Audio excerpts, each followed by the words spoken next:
네, 감사합니다.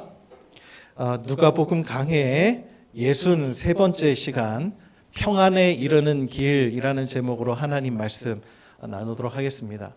오늘 용서에 관한 말씀인데요. 사실 이제 이 말씀을 한 2주 동안 준비를 했어요. 그런데도 정리가 잘 안 돼요. 왜냐하면 그 정도로 워낙 다뤄야 될 내용도 많고 방대하고 또 하나님께서 저에게 주시는 마음이 너무 많이 쏟아져서 이걸 어떻게 다 제한된 시간에 담아낼 수 있을까 고민이 많이 됐습니다. 그래서 주님께서 이끄시는 대로 때까지만 함께 말씀을 나누고 또 하나님께서 따로 허락하시는 또 시간이 있다면 그때 또 이어서 말씀을 함께 나눌 수 있었으면 좋겠습니다. 여러분, 하나님 나라는 어떤 나라입니까? 하나님 나라를 설명하는 다양한 표현들이 있죠. 사랑의 나라, 샬롬, 즉 또 평화의 나라, 또 정의와 공의가 강같이 흐르는 나라, 그것이 다 하나님 나라의 모습입니다. 그렇다면 하나님 나라와 대척점에 있는 것들은 어떤 것들이 있겠습니까? 갈등과 분쟁을 대표적으로 꼽을 수 있겠죠. 우리 사회에서 목격되는 모습들이기도 합니다. 분노를 조절하지 못하는 사회라고도 이야기를 하죠. 요즘 K-푸드, K-팝, K-무비, 요즘 한국의 K-문화가 전 세계 열풍이라고 하는데, 그런데 한 외국인 유명 다큐멘터리 유튜버가 한국의 이면을 취재하러 왔어요. 그는 한국을 세계에서 가장 우울한 나라, 이렇게 제목을 붙였습니다. 실제로 OECD 국가에서 가장 자살률이 높고 우울증이 높은 나라라는 이유이죠. 개인 간의 갈등, 또 세대와 지역 간의 갈등, 성별과 빈부의 갈등, 또 역사적 아픔에 의한 민족과 나라 간의 갈등도 있고 정치적인 반목과 분쟁은 우리 사회의 얼굴입니다. 그렇다면 이러한 갈등을 야기하는 주된 원인이 무엇이겠습니까? 잘못을 인정하지 않는 가해자와 또 용서 없는 피해자의 태도입니다. 누구나 잘못과 실수를 할 수 있습니다. 하지만 우리를 분노케 하는 것은 잘못에 대한 반성이 없는 것이죠. 하지만 성경은 잘못을 인정하고 용서를 구함에도 불구하고 결코 용서하지 않는 피해자들에게도 오늘 교훈을 주고 있다는 것입니다. 용서를 구함에도 용서하지 않는 것은 결국 전쟁을 선포하는 것과 마찬가지이기 때문입니다. 지금 중동 땅에서 벌어지는 이스라엘과 팔레스타인 간의 전쟁이 위험한 이유는 서로 간에 용서가 없기 때문입니다. 예수님은 오늘 본문에서 그 점을 우리에게 교훈하시는 거예요. 오늘 본문은 크게 두 부분으로 나뉩니다. 1절과 2절은 우리가 지지난주에 살펴보았듯이 타인에게 잘못과 실수를 저지른 가해자들에게 주는 경고이고 3절과 4절은 피해자에게 주시는 말씀입니다. 주님은 오늘 말씀을 통해 우리에게 진정한 하나님 나라의 샬롬, 즉 평안에 이르는 길을 알려주고자 원하십니다. 여러분, 우리는 살아가면서 다양한 사람들과 만나게 되지요. 그 사람들 중에서는 나에게 힘을 북돋아 주는 사람이 있고 반대로 상처를 주는 사람도 있습니다. 이것을 거꾸로 한번 뒤집어서 생각해 보면 나 역시 누군가에게 도움을 줄 때도 있지만 누군가에게 상처를 줄 수도 있다는 말입니다. 우리는 살아오면서 부모, 형제, 친구, 동료에게 수많은 잘못과 실수를 저지르면서 살아왔습니다. 그럼에도 불구하고 아직까지 여러분들 안에 유지되고 있는 관계가 있다면 그것은 상대가 나의 잘못을 용서하고 있기 때문입니다. 반대로 나 역시 누군가의 잘못을 용서했기 때문이기도 한 것이죠. 이처럼 우리는 주변 사람들과의 관계 속에서 끊임없이 용서를 주고받으며 살아갑니다.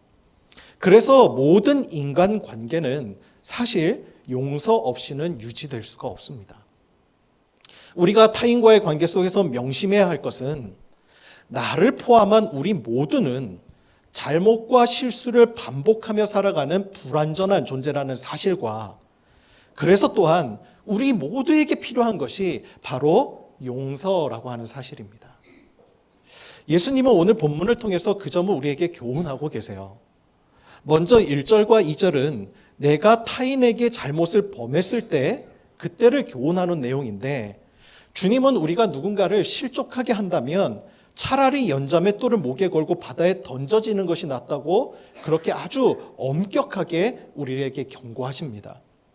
이 말씀은 우리가 나의 잘못과 실수에 대해 어떠한 태도를 가져야 되는지를 주님이 교훈하시는 거예요.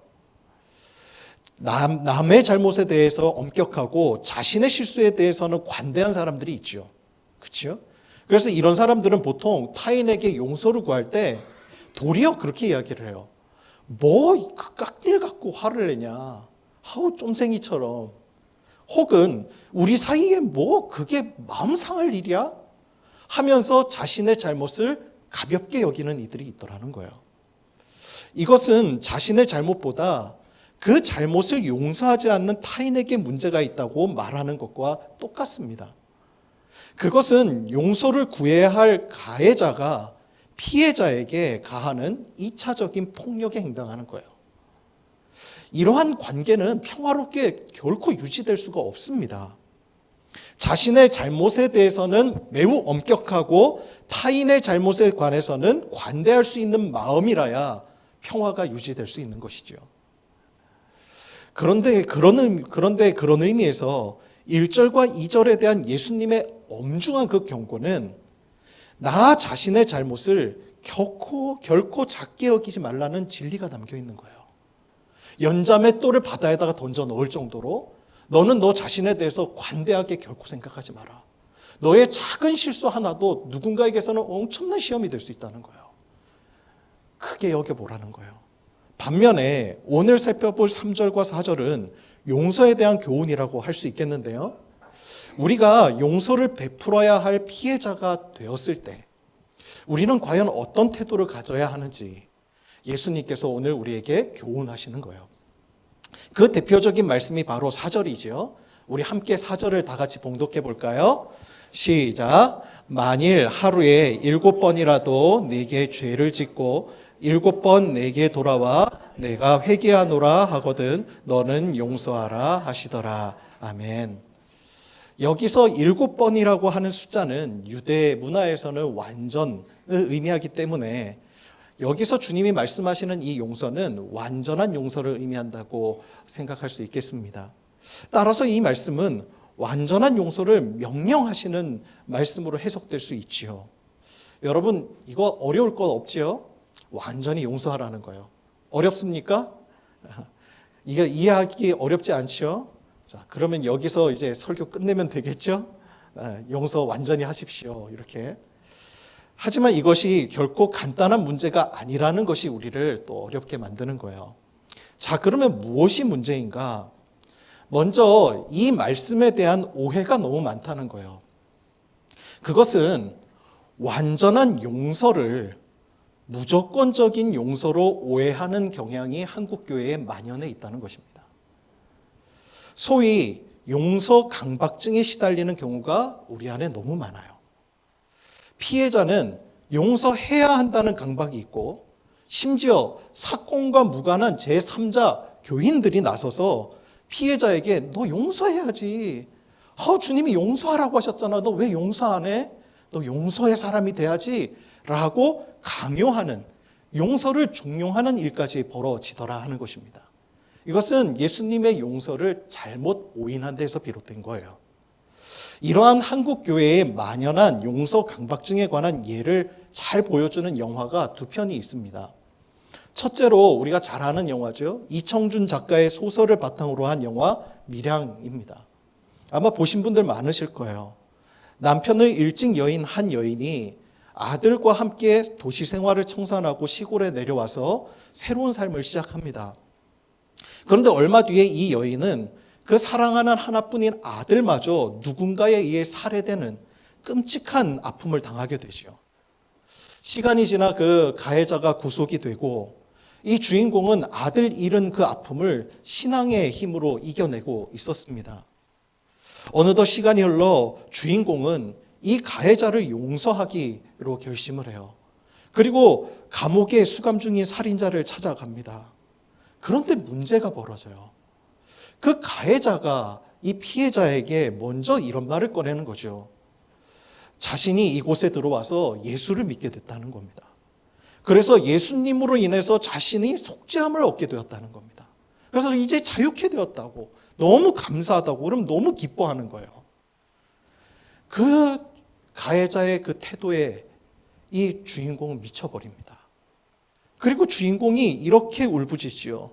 내가 용서하지도 않았는데 누가 용서를 해주느냐. 이 영화가 우리에게 던져주는 메시지가 매우 큽니다. 기독교의 복음은 과연 피해자의 용서와 무관하게 가해자 스스로 용서받을 수 있는 길을 열어주고 있는가 하는 것입니다. 소위 셀프 용서가 가능하냐는 거예요. 독일의 신학자 디트리프 보네퍼 목사님이 이러한 잘못된 용서의 행태가 벌어지는 현상을 회개 없는 값싼응총이라고 지적합니다. 실제로 구약의 율법은 하나님에게 속죄제를 드리기 전에 먼저 피해자와 화해할 것을 요구하고 있고, 또 배상해야 할 것이 있다면 그것이 심지어 실수에 의한 부지 중에 벌어진 일이라 할지라도 철저한 사과와 배상을 한 뒤에 하나님께 속죄제나 속건제를 하나님께 드리도록 그렇게 명시하고 있습니다. 따라서 성경은요, 우리에게 명확하게 말하는 거예요. 피해자의 회복이 전제되어 있지 않은 셀프 용서나 회개는 하나님 나라의 정신이 아니라는 겁니다. 또 다른 영화로 2011년에 개봉한 송혜교 씨가 주연한 오늘이라고 하는 영화입니다. 이 주인공은 뺑소니 사고로 약혼자를 잃게 돼요. 그런데 그 가해자를 잡고 보니까 이 가해자가 17세의 어린 학생이었습니다. 그녀는 주인공인 그녀가 종교적인 이 신념에 따라서 그 가해자 학생을 용서하고 탄원서를 제출해서 그의 석방을 돕습니다. 그리고 시간이 흘러서 이 다큐멘터리 제작자였던 이 주인공은 용서라고 하는 주제로 다음 작품을 제작해 가는데, 그녀가 용기를 내어서 자신이 용서했던 그 가해자의 소식을 듣기 위해서 그 당시 그 사건을 담당했던 형사를 찾아갑니다. 그런데 그곳에서 너무 뜻밖의 소식을 듣는 거예요. 자신이 용서해 준 그 소년이 살인을 저질러서 복역 중에 있다는 충격적인 이야기였습니다. 그때 이 담당 형사가 그녀에게 이렇게 이야기합니다. 대책 없는 용서가 죄악입니다. 주인공은 자신의 용서가 또 다른 범죄를 일으켰다는 죄책감에 매우 혼란스러워해요. 사실 그녀가 그런 용서를 하게 된 것은 자신이 정말 용서했다기보다는 그녀가 가지고 있던 신앙과 무관하지가 않습니다. 용서해야지.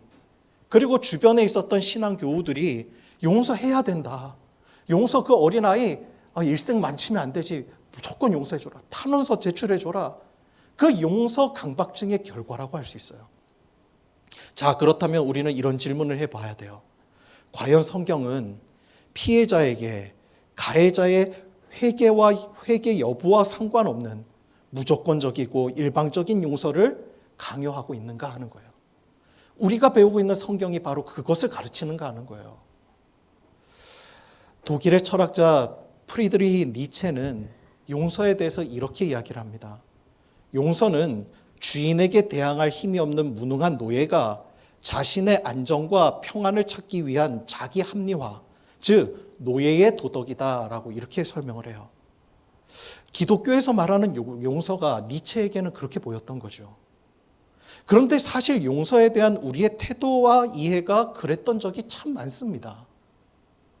여러분, 우리도 누군가 용서해야 할 이유를 물을 때 우리는 뭐라고 자주 권면하곤 했지요? 나 스스로는 뭐라고 생각을 했지요? 왜 용서해야 된다고 생각합니까? 왜 용서가 우리에게 필요한 거지요? 우리의 논리는 이겁니다. 용서하면 결국 내가 산다는 거예요. 평안을 되찾는다는 것이었습니다. 하지만 과연 그것이 진정 기독교가 말하는 용서의 의미와 이유일까요? 성경에서 말하는 용서는 그렇게 간단하지가 않습니다. 먼저 우리 3절을 다시 한번 볼까요?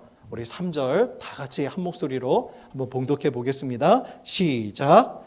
너희는 스스로 조심하라. 만일 네 형제가 죄를 범하거든 경고하고 회개하거든 용서하라. 아멘. 여러분, 여기에는 용서의 전제 조건이 있습니다. 주님이 용서만 말씀하신 게 아니에요. 무엇이지요? 회개하거든입니다. 우리가 이 문구를 간과할 때가 참 많습니다. 여러분, 관계는 결코 일방적이지 않습니다.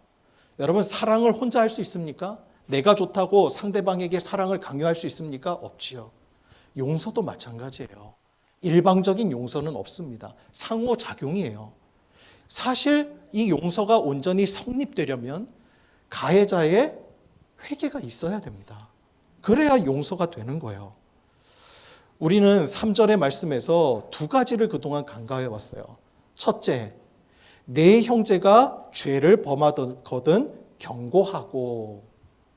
우리는 경고하는 것을 소홀히 여겼습니다. 사실. 그러면 우리가 왜 경고하는 것을 소홀히 여겼을까요? 여기에도 또 이유가 있어요. 경고하는 것을 우리는 남을 향한 정죄라고 해석했던 적이 참 많습니다. 그래서 누군가 이렇게 잘못하면 그 사람과의 관계를 깨기 싫어서 그냥 넘어갈 때가 참 많아요. 괜히 얘기해봤자 저 권사님 그냥 화만 나지. 저 권사님 성질 알잖아. 우리 좀 조용히 하고 넘어가자. 그럴 때가 참 있었다는 거예요. 그리고 누군가의 잘못을 경고하는 것이 또 비판하지 말라는 말씀과 대척점에 있다고 생각을 한 겁니다. 그러니까 그걸 비판이라고 생각을 하는 거예요. 그래서 이렇게 경고하는 것을 우리 모두는 매우 꺼려합니다. 저 역시 마찬가지예요. 목회자로서 성도님들이 잘못된 판단과 결정을 할 때 잘 권면하고 때로는 이렇게 경고도 해드려야 되는데 때로는 그 관계 때문에 꺼려질까 봐 피하는 경우가 있단 말입니다. 그런데 오늘 말씀을 통해서 제 자신의 그 행태를 보면 사실은 저는 하나님 앞에 나퇴죄를 범한 거예요. 직무유기인 거죠. 목회자가 반드시 해야 될 직무. 성도가 잘못된 길을 가고 있으면 경고하고 가르쳐야죠. 그런데 그거를 못했단 말입니다. 왜? 이것도 괜히 상처받으면 어떡해. 아니면 또는 이거 비판하는 걸로 비춰지면 어떡하나. 정죄하는 걸로 느껴지면 어떡하나. 이런 두려움이 우리 안에 있단 말입니다. 자, 그러면 한번 생각해 보십시다.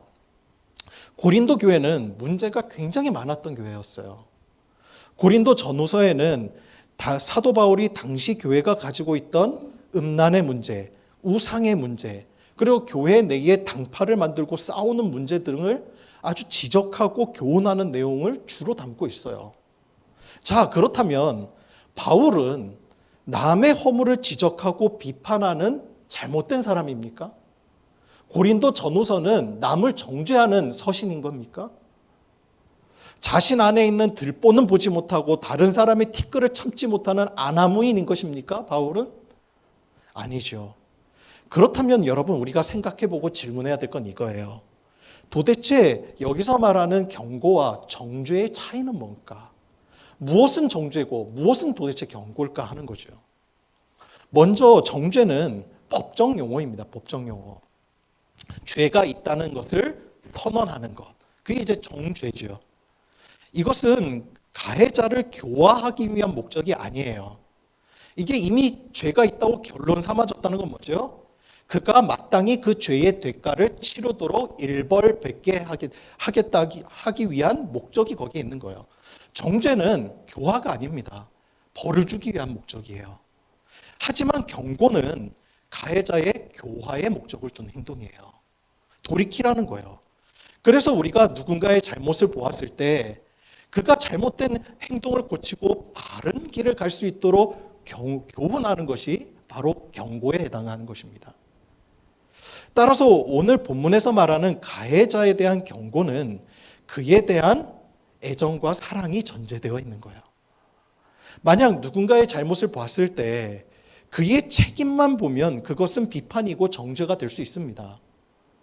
관계가 깨질 수 있어요. 하지만 그의 책임보다 그의 존재를 소중히 여기는 마음, 그래서 그 마음으로 경고하는 것은 사랑이죠. 여러분, 우리가 자녀들의 잘못을 왜 용납하지 않는 거지요?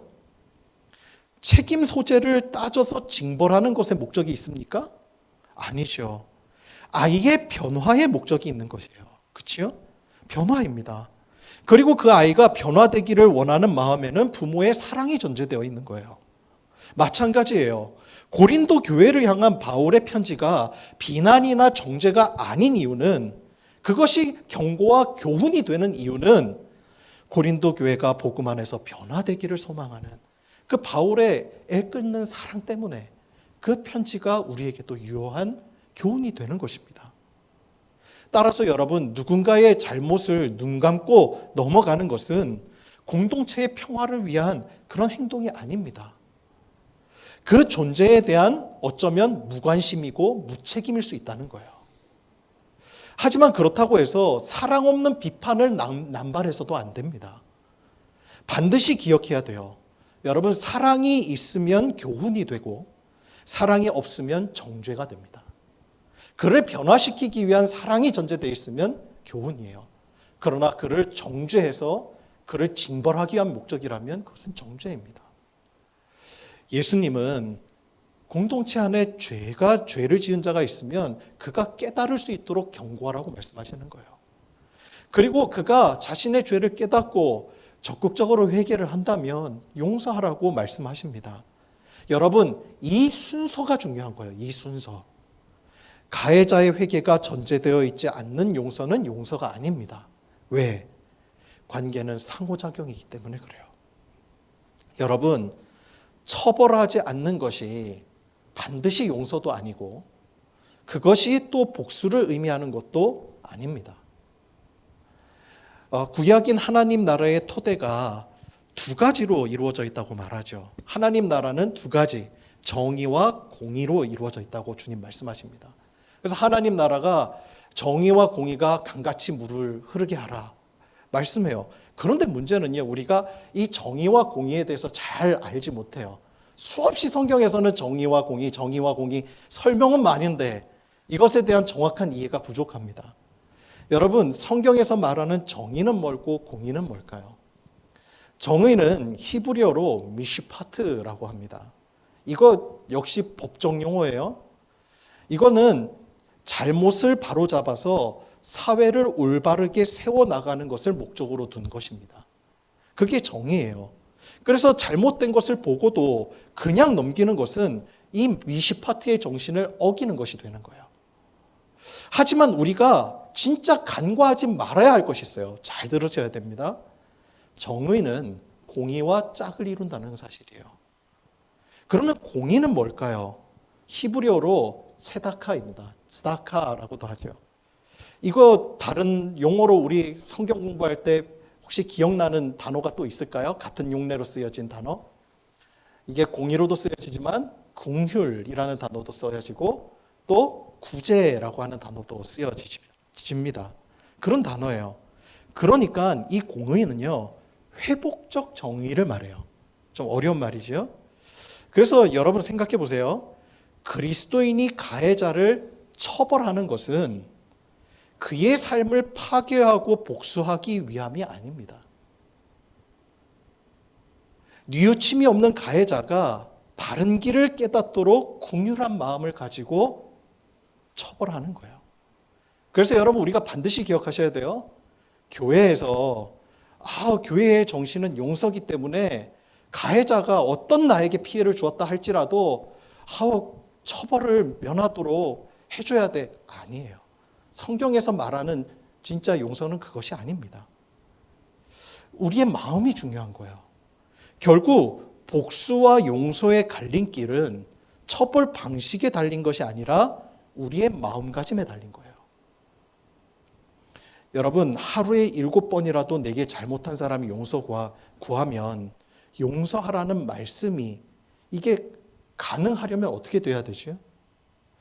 먼저 우리에게 전제되어야 될 것이 있죠. 잘못한 사람이 내게 용서를 구해온다고 언제나 그 자리에서 용서가 되나요? 이러한 용서가 사실 가능하려면 먼저 우리 마음에 이게 준비되어야 될 것이 있어요. 그에 대한 미움과 원망이 정리돼야죠. 그렇죠? 그것이 어떻게 가능합니까? 사실 그것은요, 상대에 대한 긍휼한 마음에서 비롯돼요. 자, 그러면 조금 더 설명을 들어갈게요. 긍휼은 그러면 어떤 상태를 가리키는 용어죠?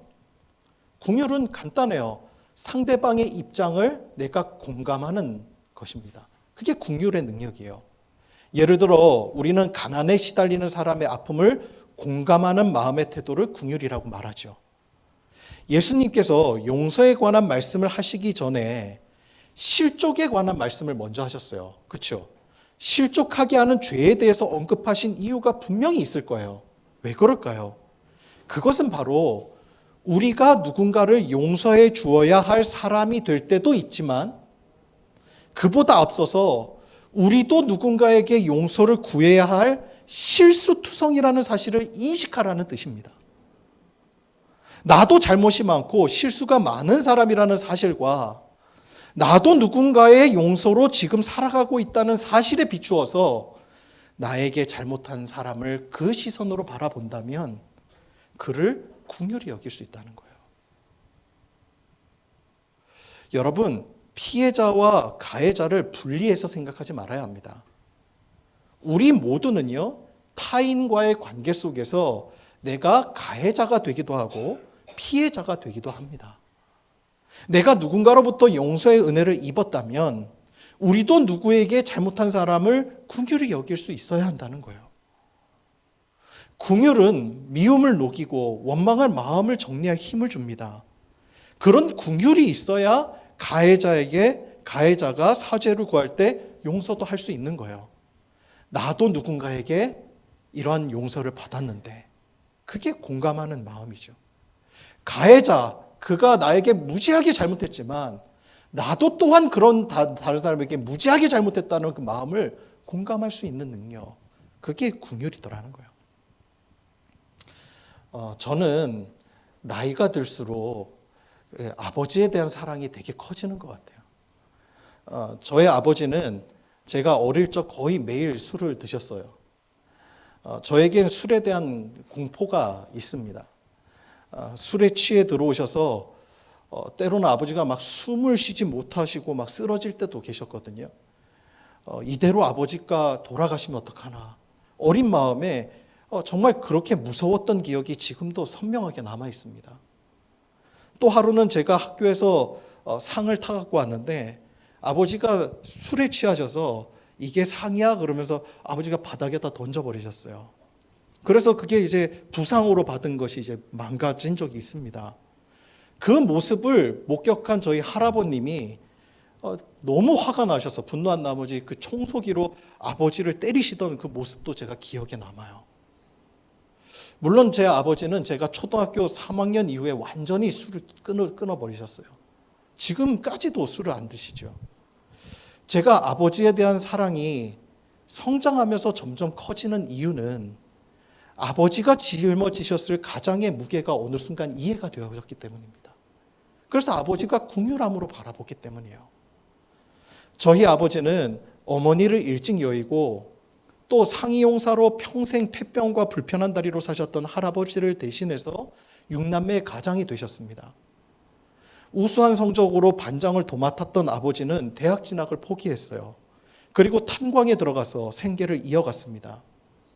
7년의 탄광 생활로 젊은 나이에 청각장애인이 되셨고 새로운 직장을 얻어 낯선 동해라고 하는 땅으로 이주했습니다.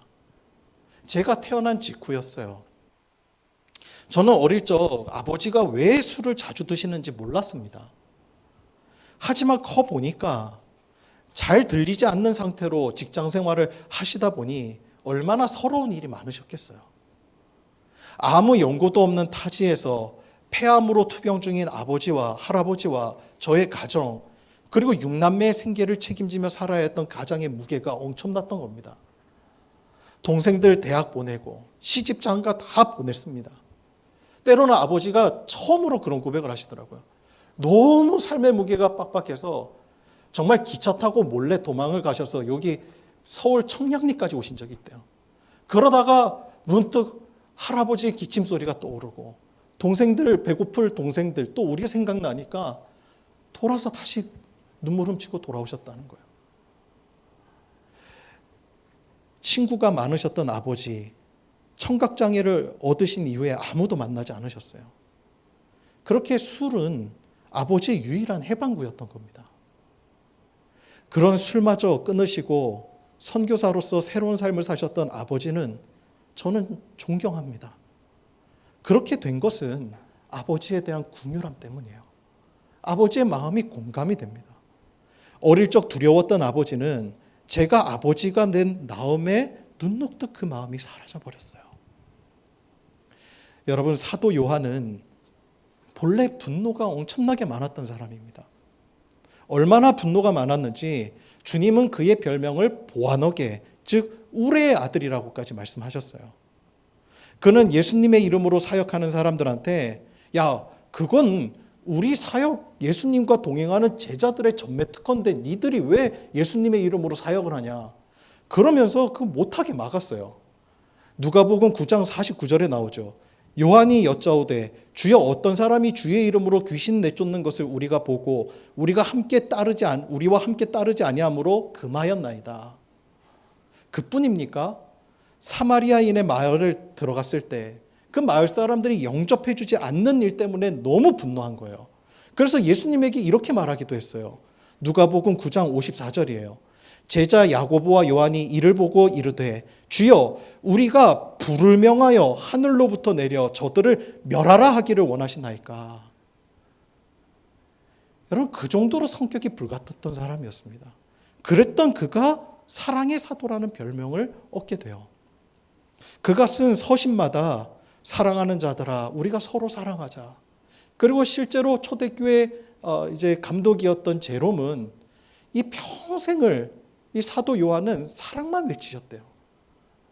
노년에도 강대상에 오르기만 하면 성도들에게 우리가 사랑하자. 사랑의 사도였어요. 그래서 그는 결국에 보아너게에서 사랑의 사도로 바뀝니다. 그렇다면 그는 어떻게 그렇게 변화된 거죠? 그 이유가 요한일서 4장 19절에 명확하게 기록이 되어 있어요. 요한일서 4장 19절을 제가 봉독해 드릴게요. 우리가 사랑함은 그가 먼저 우리를 사랑하셨습니다. 다시요. 우리가 사랑함은 그가 먼저 우리를 사랑하셨습니다. 하나님으로부터 먼저 받은 사랑이 있었기 때문에, 먼저 받은 은혜를 깨닫고 나니까 내가 사랑하는 사람이 된 거예요. 용서가 된 거죠. 그러니까 내가 악착같이 용서하려고 한 것이 아니라 내가 어떤 하나님으로부터 은혜를 받았고 내가 말할 수 없는 죄인이었는데 하나님으로부터 엄청난 사랑을 얻었다는 그 사실을 정말 믿어지고 나니까 다른 사람이 긍휼하게 보여지기 시작한 거예요. 나도 저런 잘못이 있지. 나도 나에게 내가 당한 피해가 있지만 나도 누군가를 저렇게 끔찍하게 괴롭힌 기억이 있지. 나도 똑같은 죄인이지. 그러나 그 하나님은 내가 죄인 되었을 때 나를 사랑해 주셨지. 나 같은 죄인을 위해서 십자가에 달려서 피 흘리시기까지, 죽으시기까지 나를 사랑해 주셨지. 이 사실이 사도 바울의 마음을 완전히 바꿔버린 거예요. 여러분, 그것입니다. 그것. 여러분, 우리가 어떻게 용서의 사람이 될 수 있지요? 나를 향한 하나님의 용서와 사랑이 먼저 있었다는 것을 깨달았기 때문이요. 그리고 나 역시 실수와 잘못이 많은 사람이고 나도 누군가로부터 끊임없이 용서함을 받아왔다는 사실을 인식하게 될 때, 그때 우리는 진짜 진정으로 용서의 사람이 되어질 수 있다는 사실입니다. 여러분, 우리에게 하나님의 은혜가 먼저 있었어요. 그 은혜는 말할 수 없습니다. 우리가 죄인 되었을 때, 말할 수 없는 죄인일 때 하나님 우리를 사랑하셨다고 말씀하셨어요. 하나님께서 우리를 긍휼히 바라보는 그 시선을 우리가 정말 깨닫는다면 우리도 그 긍휼의 시선으로 누군가를 바라볼 수 있으리라 싶습니다. 그래서 오늘 주님의 말씀이 때로는 피해자에게 너무 가혹한 말씀 아닌가. 왜 피해자에게 용서하라고 이렇게 강요하시나? 아니에요. 하나님은, 예수님은 그러실 수 있는 분이에요. 왜? 예수님이 우리를 그렇게 용서해 주셨잖아요. 나는 네가 용서하지 못하는 그 전쟁터와 같은 마음을 품고 사는 자가 되지 않았으면 좋겠다. 그게 예수님의 심정인 거예요. 우리가 서로 사랑하자, 용서하자. 진정한 평안의 길은 바로 용서에 있다. 주님이 바로 오늘 우리에게 주시는 메시지라 싶습니다. 이 하나님의 예수님께서 우리에게 주시는 이 용서의 메시지, 강밖으로 듣지 마시고 은혜로 붙잡을 때 이 용서가 되어지는 줄 믿습니다. 기도하겠습니다.